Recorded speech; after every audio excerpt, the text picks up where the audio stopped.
Politie! Don! Op dit moment volgen wij spoor dat voorhanden is. Styx. Literate the imagery that hangs over further than a fork. Heeft dat mij geschoten?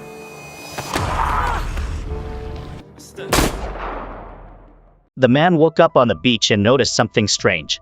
There was a hole in his hand.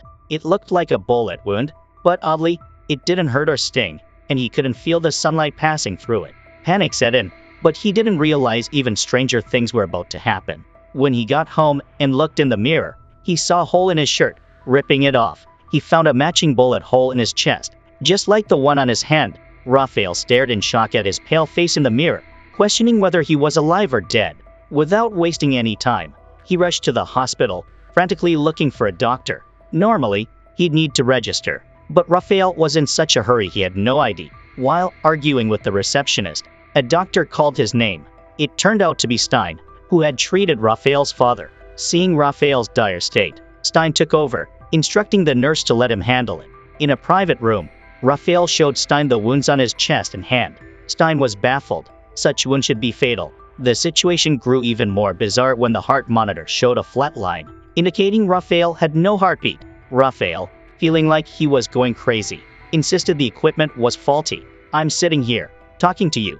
But Stein couldn't explain it either. He took a blood sample from around the wound for research, which enraged Raphael. He cursed and stormed out of the hospital. Back home, Raphael's dog barked furiously at him, as if he were a stranger. Suddenly, Raphael felt something squirm inside him, but the sensation quickly faded. Staring at himself in the mirror, he used tweezers to probe the wound and extracted a bullet. He then bandaged himself up. Recalling the previous night, he remembered being a cop encountering a criminal by the river. The criminal had bribed him, asking about any upcoming raids. Raphael assured him there were none. After the criminal left, Raphael saw a shadowy figure strangling another man. He rushed over, shouting, causing the assailant to flee. By the time he reached the victim, the man was dead. Raphael chased the killer to the end of a bridge, where the man hid behind a steel pillar. As Raphael closed in,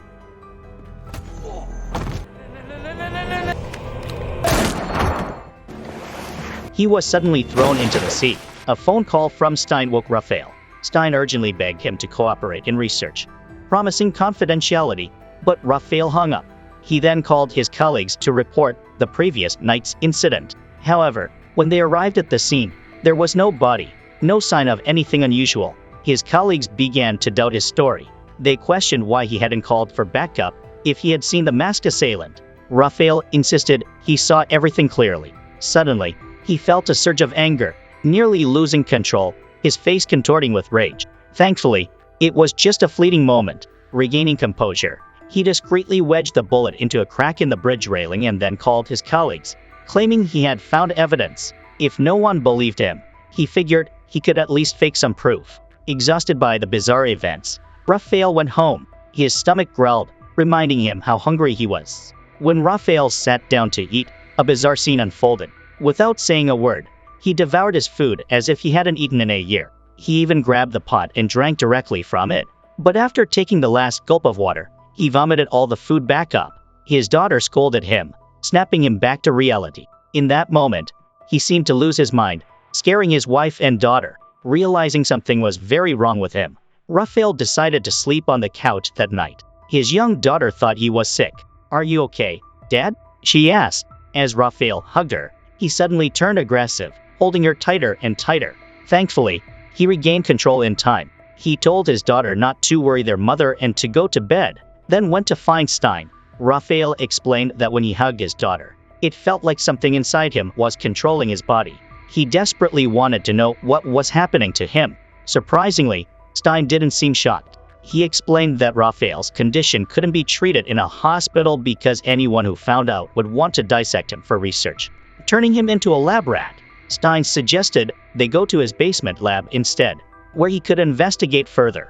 To avoid mistakes, Stein said he needed to observe Raphael for 24 hours. Although this would restrict Raphael's freedom, it would also keep him safe. Raphael hesitated for a moment, then refused, saying being a lab rat for one person was no different from being one for many. As Stein tried to persuade him, Raphael received a phone call from a woman he knew, pleading for help. He rushed to her location and found her overdosed on drugs. While he was giving her water, the criminal he had encountered the night before appeared. The criminal was furious, knowing his boss wouldn't spare him since Raphael had assured them there would be no raids. He stabbed Raphael in the side. As blood filled the air, something primal inside Raphael awakened. He transformed completely, biting into the criminal and tearing off a chunk of flesh, which he devoured hungrily in a corner. No longer human, Raphael scared the criminal away. After regaining his senses, Raphael stumbled out of the scene. The next morning, he returned to the beach where he had woken up, hoping to find clues. His hand itched, and when he unwrapped the bandage, he saw the hole had healed, leaving only a scar. Raphael laughed out loud, thinking the bizarre events might finally be over. One night, a masked man approached an elderly person, attaching a tracking device to the ceiling light before returning to his car. When he removed the mask, Raphael was shocked it was Stein. What on earth was he doing? While showering, Raphael noticed something strange. A bug in the wound on his chest, indicating his body was starting to decay. Dismayed, he sought out Stein for answers. The wound from the previous night had clearly healed, so why was this happening?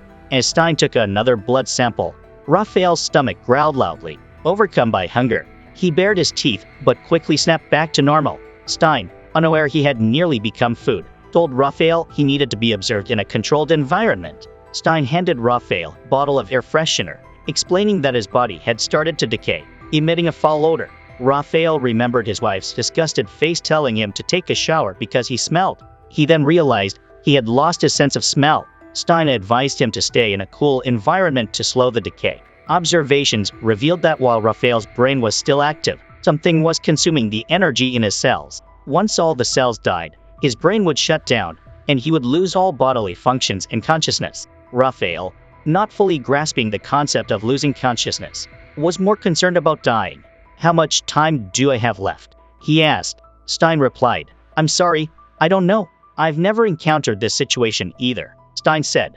He then suggested Raphael stay so he could continue his research. Scientifically and for the future of humanity, this was significant, but Raphael didn't want to shoulder such a huge responsibility. His only hope was to return to normal. The only person who might have answers was the masked man who shot him, though he couldn't have guessed that the masked man was actually Stein. What if that person didn't have the answers either? After saying goodbye, Raphael hurried home. As soon as he left, Stein took frozen cells to study them and recorded his research. Raphael thinks my bullet made him like this, but that's not true. That bullet should have killed him. But what exactly brought him back to life? I hope these cells can provide the right answer. It turned out Stein didn't know the whole truth either. He then pulled back a curtain to reveal a large glass tank of water. "This will be a masterpiece," he said, looking at the body inside the man Raphael had seen killed that night. Stein began experimenting and discovered a virus in Raphael's blood. Meanwhile, Raphael returned to the police station, hoping his colleagues would investigate the masked man and find out who shot him. But his colleagues believed the case didn't exist, as they found no clues and even suspected Raphael imagined it all, thinking he shot himself. The bullet Raphael secretly put in the bridge's railing proved nothing, making him furious. To his colleagues, he was just a useless cop. Raphael demanded to know why they had checked the docks that night without informing him. His superior stood up angrily, saying, "Prove your worth to us." They handed him a file on smugglers they had arrested, but hadn't gotten any information from. Raphael knew some of these people and pointed out the key figure to his superior. "You should start with this person," he advised. On his way home, Raphael saw his wife with another man. He realized his constant drinking had driven her to file for divorce. She only stayed to care for Raphael's ailing father. At home, Raphael snooped through his wife's phone and found she frequently contacted the other man. His daughter came home, and he hastily put the phone away. That evening was awkward. Raphael didn't know what to say and didn't touch his food. Despite his hunger, the bland meal before him was unappetizing. He didn't realize ordinary food no longer satisfied him. Late that night, Raphael stood by his wife's bed, his stomach growling. He barely restrained himself, feeling discomfort in his palm. When he checked his wound, it had started to rot despite healing earlier. He went to the garage to sleep, remembering Stein's words about low temperatures slowing decay. He climbed into the freezer. The next morning, after his family left, Raphael got out of the freezer, his stomach still growling. Since biting the criminal, He hadn't eaten anything. Turning around, he suddenly saw a man. As his emotions shifted, Raphael's face contorted, and he closed the garage door, now controlled by a beast within. When Raphael regained his senses, he found himself covered in blood. The scene before him shocking. He screamed for help and tried to resuscitate the bitten man. Realizing it was too late, he hurriedly cleaned up the mess and washed off the blood. He wrapped the body in a plastic bag and put it in his trunk. Just as he was about to leave, his colleague George Jim appeared. Raphael panicked, but George didn't notice anything unusual, only wanting Raphael to help investigate the smuggling case. They had to track the wife of the arrested boss, as she would likely seek help from her husband's gang. Raphael relaxed a bit. Soon, the woman met someone, and George took photos as evidence. Then, there was a noise from the trunk. Raphael checked and found the man he thought was dead had come back to life, seemingly in the same condition as Raphael.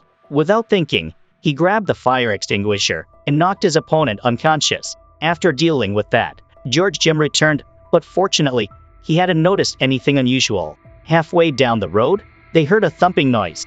"Do you hear that? Is there something in the trunk?" Raphael tried to think of a plausible explanation, and then abruptly stopped the car. "My God, maybe you should check it out."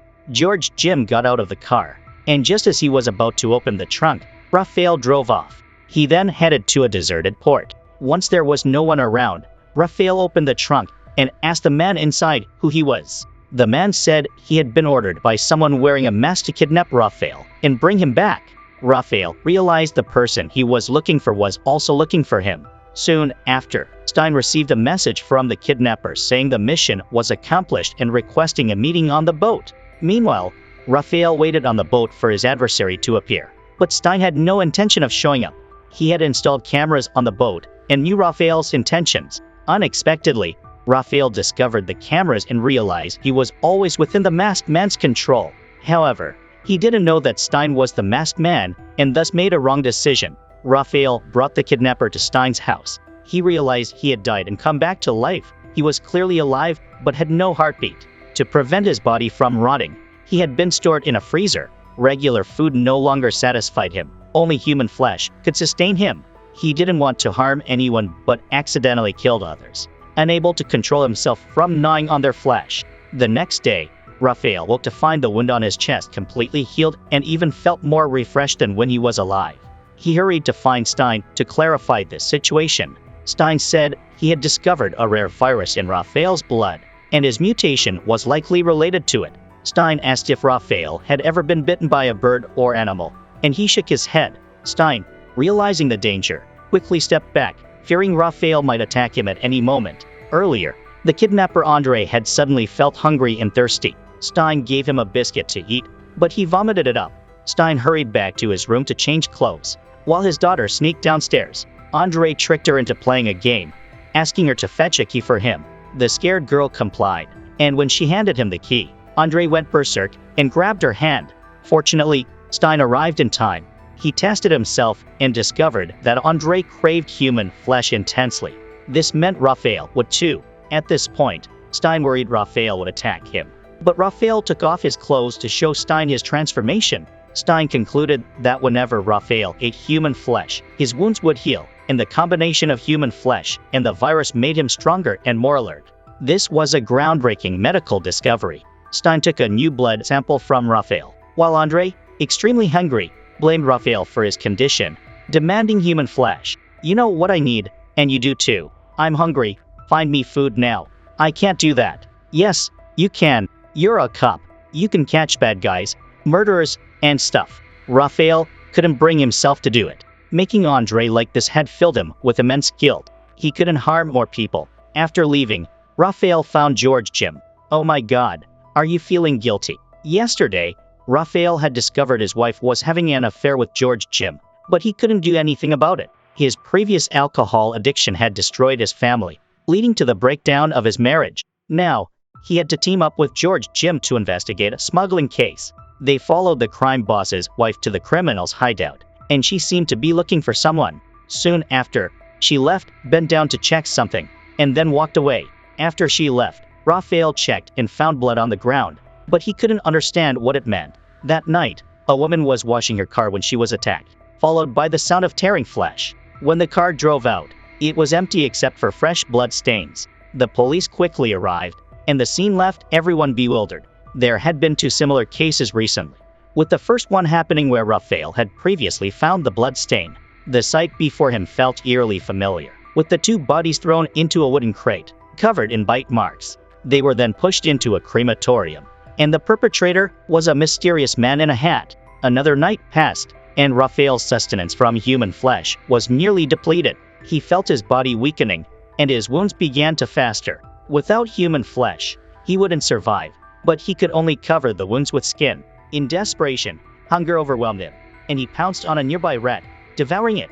However, he immediately vomited it up. This was not the food he needed. Raphael was in utter despair. Was he destined to become a human-eating monster to survive? Raphael wasn't the only one suffering. Andre was also starving, which made Stein extremely excited. I know what can satisfy you. This is an opportunity for cell regeneration. A while later, Stein appeared in an elderly woman's house. He was her private doctor. She was unsuspecting, but soon after, Stein knocked her out, intending to feed her to Andre. But when he returned home, Raphael was already there, wanting to know what would happen if he didn't eat human flesh. As the 2 were about to discuss further, they found Andre dying. He wished to return to his boat in the sea after his death, and then he passed away. Stein was somewhat regretful, and Raphael understood why he was like this. Are you sad about losing your guinea pig? Raphael asked. At that moment, Raphael received a call from his superior. George Jim had gone missing.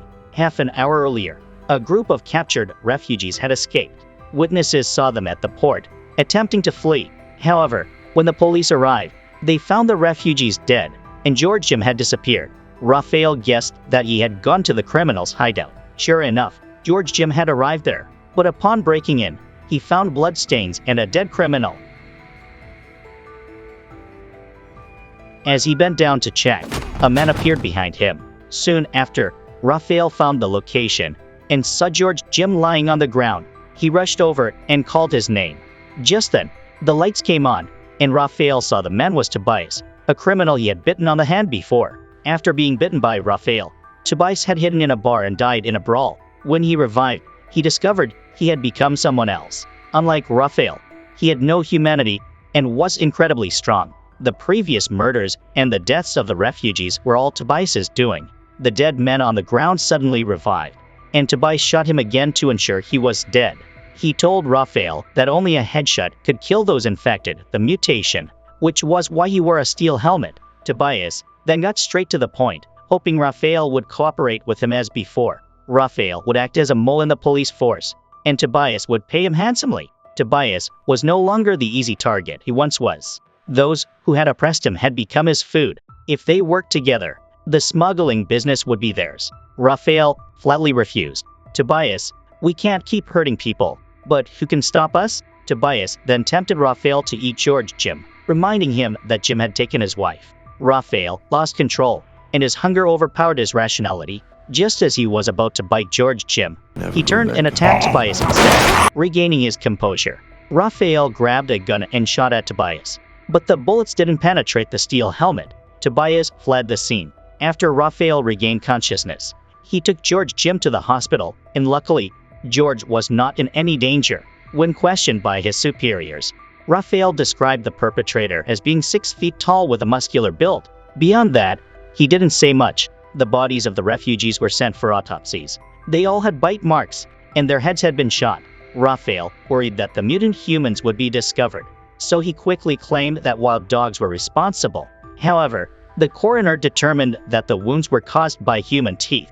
Do you mean there's a cannibal on the loose? Raphael was deeply concerned, and George Jim realized that even though the victims were already dead, the perpetrator still shot them. They were getting closer to the truth. The superiors ordered all news to be blocked and announced that a full inspection of the port would take place. Before the port was closed, Raphael fulfilled his promise to Andre. He took Andre's boat out to sea, placed the anchor in a body bag, and threw it overboard to complete Andre's wish. But then Raphael had to battle with himself. The wound on his arm was festering quickly, and his vision was getting worse. What happened next frightened Raphael even more. The next morning, while talking to his wife, he got close to her, and suddenly, a terrifying change occurred.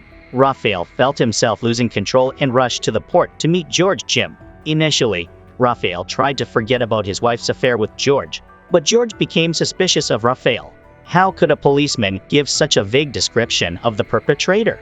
George suspected Raphael didn't want the police to catch the culprit. This infuriated Raphael. Their argument escalated until George angrily cornered Raphael, who then felt a gnawing hunger.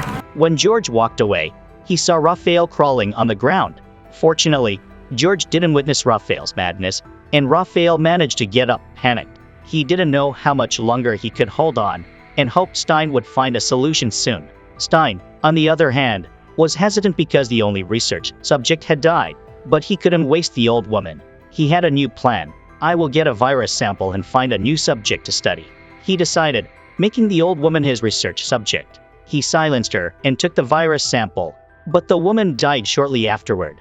Though disheartened, Stein couldn't let his efforts go to waste. He used the old woman for another experiment, placing her in a large tank while the previous body vanished. In the following days, Stein struggled to find a new research subject. During a conversation with his wife, he had an idea. His wife mentioned meeting a young beggar on the street. The young man said he had recently arrived, had no family or friends, and was alone. After thinking for a few seconds, Stein asked his wife to invite the young man home, offering to help him. Gino was very grateful to Stein's family. But Stein only asked strange questions. Do you use drugs? No. Are you healthy? Yes. Any heart problems? No. Gino found Stein a bit odd, but politely answered his questions. Once he confirmed Gino was completely healthy, Stein offered him a drink. After drinking, Gino felt sleepy, and Stein quickly asked his wife to leave. Honey, put our child to bed. I'll help our friend here. Stein then took Gino to a room. Meanwhile, Raphael was dealing with another problem. Recently, his son had developed a habit of stealing, which made Raphael very angry. But the boy argued back, blaming Raphael for not fulfilling his duties as a father for 3 years. The boy now wanted a new stepfather. This remark enraged Raphael, and the beast inside him resurfaced. 5 days passed before anyone noticed that the man propped up at the reception desk was dead. His lifeless appearance was only discovered when a woman's card stopped working, and she asked an employee for help. The staff found something was off. Though the man had a rosy complexion, he showed no signs of life. The woman called the police, and the victim was taken to the station. Everyone was stunned by this human statue. When the police examined the victim's shoes, they immediately sensed something unusual. Call Raphael here. She remembers the case Raphael presented a few days ago. A man around 40 years old, the victim wearing a gray suit and red-orange sneakers. Raphael said the killer wore a mask and shot through his hand when discovered. But at the time, they thought Raphael was drunk and making it up. No one believed him. It turns out Raphael wasn't lying. The masked killer did exist. But when they went to Raphael's house, his wife didn't know where he was. Last night, after choking their child, he left and hasn't returned. Raphael was hiding in an abandoned boat, desperate. Without human flesh, his body began to rot. Eventually, he heard footsteps above him. But fortunately, it was his superior. Raphael had to turn off the lights, cover himself completely, and claim he had the flu and needed to stay there. He was afraid of others seeing his corpse-like face. Luckily, his superior didn't ask many questions and showed him a video. In it, the masked man placed a life-size statue on the table and looked towards the camera before leaving, as if waiting to be discovered. This allowed Raphael to prove he wasn't lying, and his superior decided to let Raphael investigate the case. Stein, upon reading the news, became smug. He watched the surveillance video of the victim, who was actually a corpse preserved in formaldehyde. Then, Stein visited his mother's grave. It's time, Mom. The world will see my work. It turns out he had been waiting for this moment, driven by his obsession. He wanted to turn people who lived unnoticed lives into artworks for everyone to see. The second human statue discovered was an old woman Stein had previously kidnapped. This all stemmed from his traumatic childhood. As a child, Stein and his mother depended on each other, living at the bottom of society, unnoticed by anyone. After his mother's death, he worked hard to become an outstanding doctor, believing he had a mission to save those who were ignored. But he didn't realize his twisted thoughts made him a ruthless killer. At this point, he had other work waiting. He had tricked Gino into becoming the first subject of his mutation experiments by injecting a virus into him. All he had to do now was wait. However, Stein's wife, Anna, soon noticed something was wrong. She wondered why Gino had left without a word. Stein lied, saying Gino probably didn't adjust well to the new environment. But Anna revealed her suspicions, mentioning she saw them going downstairs together. Indeed, Anna had seen Stein helping Gino into the basement, but Stein tried to cover it up. "Don't worry about him.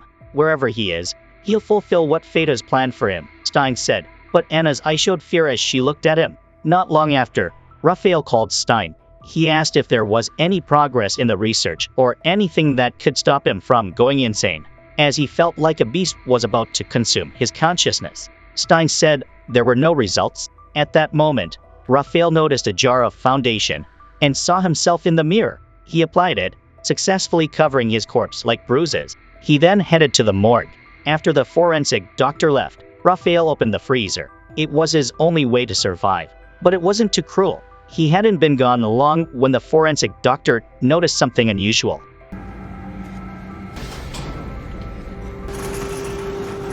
Feeling better, Raphael went to find George Jim. He investigated the victim, who lived alone, had no connections or family, and seemed almost invisible. Even if they disappeared, no one would notice. Clearly, the victim had been carefully chosen by the killer and was likely considered an art piece. But George Jim responded with skepticism. Later, Raphael met with his wife, asking how their child was last night. Fortunately, their child was fine, but Bella handed him a bill asking if he was sick. She had found the bill at home that morning from a hospital visit. Raphael didn't know what to say and just assured her he was fine, but he didn't seem normal. The more he tried to hide, the angrier Bella became. She then demanded that Raphael no longer visit their child. "If you want to see our child, you need to learn to manage your emotions and see a psychiatrist," she said. "I've told you, I'm fine," Raphael replied. "Do you want me to get a restraining order?" During their argument, Raphael started to feel uncomfortable and his stomach churned. He rushed out to the sea and vomited the human flesh he had consumed a few hours earlier. It seemed he could only eat fresh human flesh. The forensic examiner dissected the human statue, finding that the victim had been soaked in chemicals. The victim's body fluids and fat had been replaced with some compound, making them appear lifelike. But what was the killer's goal? When the forensic examiner saw Raphael, he felt scared but didn't mention the bite marks on the corpse, only taking the victim's clothes. Written on them was Statue No. 5, proving Raphael's claims. This meant the killer had considered the victims as art pieces, and there had been at least 4 other victims. Yet, the police had not found any other victims so far. As everyone discussed, the killer hacked into the museum's system, displaying the victim's life before they were killed. Meanwhile, Stein couldn't sleep, suspecting his wife had discovered his secret. "Tell me, did you go into my lab?" Anna didn't answer immediately because she had indeed discovered something. That night, while Stein was out, she had taken the basement key and found Gino tied up. When she approached, Gino woke up, and Anna fled the basement in terror. Stein noticed the moved key when he returned, but found nothing wrong in the basement. "Is someone upstairs?" he wondered. Thankfully, Gino didn't betray Anna, which reassured Stein as he checked Gino's pulse. "What are you doing? You should have mutated by now," Stein said. He then realized the absence of a heartbeat signaled the change. Stein strangled Gino to death.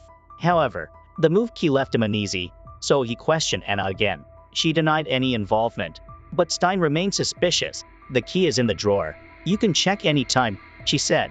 Stein was reassured. Raphael, in a state of panic, was found by his daughter and their dog following a scent. He struggled to control his hunger and yelled at his daughter to leave, scaring her away. As she fled, a car blocked her path. Tobias, ready to harm Raphael's daughter, intervened. Half an hour later, Raphael's wife received a call from the school, informing her their daughter hadn't arrived. She found the boat and entered, only to be knocked out. When she woke up, she was tied up. A while later, Raphael appeared, horrifying Bella. She couldn't understand why Raphael looked like this. When Raphael regained his senses, he explained everything, but Bella couldn't believe him, thinking he was hiding an illness. She asked where he was hiding their daughter. Raphael, struggling to control his anger, put her hand to his chest, revealing he had no heartbeat and felt cold like a corpse. As Bella was stunned, they heard a noise above. Raphael went to check and found Tobias. Tobias mocked him, saying, "You could make yourself healthy, but let your conscience get in the way." Tobias then showed Raphael a photo on his phone of him kidnapping Raphael's daughter, threatening her life if Raphael didn't ensure his refugee boat docked safely tonight. Raphael was helpless. At that moment, Raphael and Tobias' secrets were about to be exposed. A funeral home had reported to the police finding another bitten corpse in a coffin, a victim of Tobias's. He had used this method to make bodies disappear before. They quickly discovered that the person transporting the body was one of Tobias's men. The police immediately began to investigate and track them. Once Raphael calmed down, he mentioned his daughter's disappearance and revealed that before his own troubles began, he had always provided intelligence to Tobias. Tobias paid him for this, but Raphael insisted it wasn't out of greed. He had committed another grave sin. 10 years ago, during a criminal pursuit, Raphael shot a suspect. The bullet passed through the suspect and hit an innocent little girl. She became a vegetative state, requiring a large sum of money for her treatment. Raphael had to financially support the unfortunate mother and daughter. The girl's mother, to make ends meet, had to resort to selling her body. Bella was shocked to learn about Raphael's secret, but understood why he had been so distant from his family over the years. She was at a loss for words. After clearing up the misunderstandings, Raphael freed Bella from her handcuffs. He promised to bring her daughter back safely. Raphael then went to the red light district and found the girl's mother, Maria. Tobias sometimes visited this area. Raphael asked Maria if she knew anything about Tobias's whereabouts, but she hadn't seen him for a long time. As Raphael left, Maria returned inside. On the bed was Raphael's daughter, hidden there by Tobias. Not far from the scene, Raphael realized he was being followed by one of Tobias's men. He pulled over and walked under a bridge. When the man caught up, Raphael was nowhere to be seen. As the man searched, Raphael quietly appeared behind him. Hunger overtook Raphael's senses. The man drew his gun, snapping Raphael out of it. Regaining control, Raphael used rainwater to wash off the blood and picked up the man's phone. Just then, he heard police sirens. George, Jim, and his superior were there. They had been tracking the man and were surprised to find Raphael. Raphael explained that he was following the man but was discovered, leading to a struggle, and the man escaped to find Tobias. When Tobias saw the injuries, he understood what had happened and begged Tobias to help him mutate. Tobias, however, had no intention of sharing the benefits and shot the man dead. Raphael, having consumed some fresh blood, regained his strength but had to follow Tobias's demands. Tobias's refugee ship was about to dock. Raphael and George Jim rushed to the docks. Soon, the refugees disembarked. George Jim heard a noise and went to check. He soon witnessed Tobias biting the refugees. He shot at Tobias, but it had no effect. Realizing this, he fled, managing to escape by hiding on top of a container. He overheard Raphael and Tobias's conversation. "Tobias, where's my daughter? I've done what you asked." But Tobias seemed unwilling to keep his end of the bargain. Enraged, Raphael's body began to transform. With the police approaching, they had to flee. The next morning, Raphael sought out Stein, his last hope.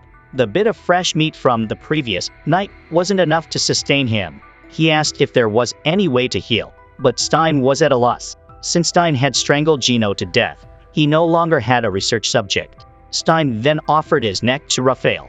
"Bite me, it's the only way. Do you want to find your daughter? You need to regain your strength. Bite me. I'm willing, Raphael. You're starving to death." As Raphael prepared to bite Stein, he ultimately pushed him away and fled. He couldn't go against his conscience. Stein's action sparked a thought in Raphael. He sought out his blind father, who seemed to sense something. Smiling, he said he wanted to see the blue sky and the vast ocean. After a moment of silence, Raphael took his father's hand. "Father, I need a miracle, but it comes at a high price." He then explained his daughter's kidnapping and his own half-dead existence. His father understood immediately. Raphael then took his father out of the hospital. "Sorry, Raphael, you can't. Step aside. This is my decision." When Raphael and his father left the hospital, the father voluntarily offered himself to his son. Moments later, the father died but came back to life, becoming like Raphael. Now, he could see the sky and the ocean. They sat together until nightfall. In the end, the father took the gun from Raphael and pointed it at his own head. His father's final act gave Raphael the hope he needed to save his daughter. At this moment, Tobias was hatching a plan. He called Maria, telling her to prepare Raphael's daughter's belongings. Sensing danger, Maria hurriedly dressed the girl and hid under the bed. She didn't want to be complicit in Tobias's schemes, but was forced by threats. Soon, footsteps approached outside. Luckily, Raphael arrived first and then called Stein. When Tobias arrived, he noticed something was off, but only found Stein sitting there. Tobias became Stein's research subject. After everything, Raphael stood outside his house, tears in his eyes. His daughter was home safely. He had kept his promise to his wife. But then George Jim appeared. They had found Raphael's father's body and knew who he was. Raphael and George went to Stein's house, where Raphael knocked George out. When George regained consciousness, he was tied up in Stein's basement, next to Tobias in a cage. Raphael didn't intend to harm George. He recorded a confession of his actions, providing evidence of selling information to Tobias for money, and gave George a bag of money, enough to put Raphael in jail. All he asked was for George to give him time to find the one responsible for his condition. George, recognizing Raphael's conscience, agreed. Once outside, George told Raphael they had identified the culprit as an elderly woman living alone. Stein showed no reaction upon hearing this, but no one knew she was the reason for Raphael's mutation. The old woman lived in solitude, her only companion an ostrich. One day, the ostrich went mad with some disease. Unable to kill it, she caged it, but it bit her hand while she fed it. Seeing the wound, she decided to kill the ostrich. Moments later, Stein appeared, choosing her as the first subject in his experiment. When she was immersed in the chemical bath, a reaction occurred between the virus in her and the chemicals, creating a new virus. Some of the fluid leaked out, contaminating Stein's bullet. Stein picked it up and loaded it into his gun, accidentally shooting Raphael during a murder, leading to his current state. Before leaving, Stein told Raphael he would soon find a cure but only wanted to isolate the virus, as it hadn't caused Gino's mutation, proving it ineffective. Stein realized that the virus in Tobias and Raphael was unique, rendering further research futile. Confronting Tobias, he demanded to be bitten, but Tobias, wanting the virus for himself, refused. Stein tricked Tobias into revealing the infection process, suggesting that injecting the virus and being strangled to death would lead to resurrection and mutation, sometimes taking minutes or even days. Stein understood his experiment with Gino hadn't failed. He just hadn't waited long enough before turning him into a statue. Stein then took the virus to an old man's house, seeking a new test subject. Who would have thought someone would arrive at this moment, forcing him to abandon his plan? After returning, he discovered Tobias's cage was open, and Tobias had escaped. Anna lay on the ground, severely bitten. It turned out that shortly after Stein left, Anna went down to the basement, thinking Stein was conducting another cruel experiment. She found a key to unlock the door, but unfortunately, she became Tobias's meal. Tobias appeared behind her and swallowed the virus capsule. He was ready to attack Stein, who quickly drew his gun, causing Tobias to flee since he wasn't wearing his iron helmet. Not long after, Raphael arrived. Anna's death left Stein in pain and anger, leading him to devise a more horrifying plan. He took a fresh blood sample from Raphael, determined to find a cure this time. A day passed, and that evening, Moria received a phone call from Tobias, but it was her daughter's voice on the other end. Terrified, Moria couldn't believe her comatose daughter was speaking. Tobias demanded Moria bring Raphael to him, allowing no one else. The next morning, the two arrived at the port to find it filled with Tobias's food.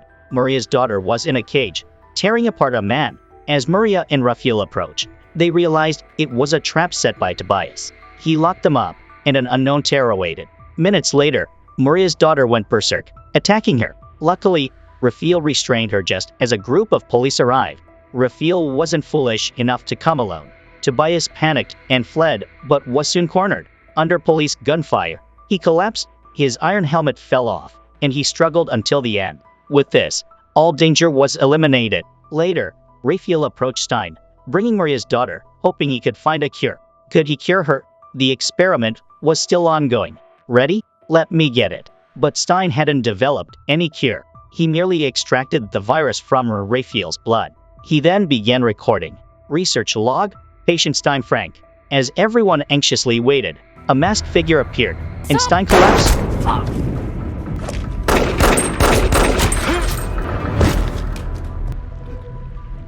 When Raphael removed the mask, he discovered it was Stein himself. Stunned, he didn't notice Stein's sinister smile.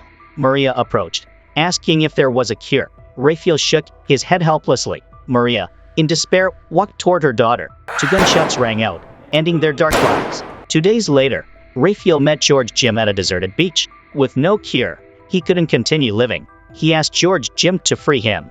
As George Jim raised his gun, a noise came from the morgue cabinet. The coroner opened it to find Stein with open eyes. He had mutated. The coroner was momentarily stunned, unsure how to react. At that moment, Raphael's powers awakened. This is the full plot of the movie Styx.